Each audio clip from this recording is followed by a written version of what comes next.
Well, with a population of more than 275 million people, Indonesia is the world's third largest democracy and the world's largest majority Muslim democracy. So what happens in 2024 is really important.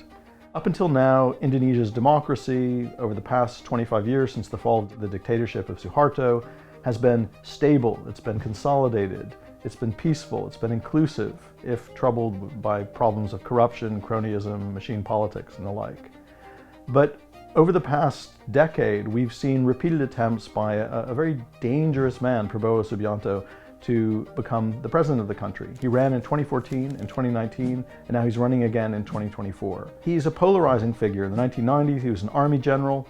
He was accused of all sorts of human rights abuses, of plotting a coup, and in the elections of 2014 and 2019, he was a polarizing figure with all sorts of threats of bringing authoritarianism back to Indonesia, using religion and ethnicity in very dubious ways and sort of hate speech in the elections. But after 2019, he was brought into the cabinet as defense minister by the winning candidate, Joko Widodo.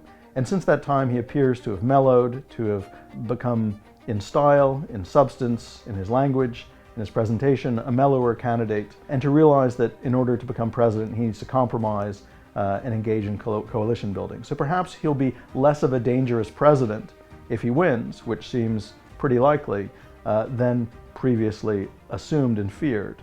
Then again, it's a bit depressing to see Indonesia regress from a presidency of someone who had a great track record as a local mayor, as governor of Jakarta, who seemed to represent a more progressive, more inclusive kind of Indonesian politics, and to see an old bad boy from the 1990s with a terrible track record as the likely next president of the country.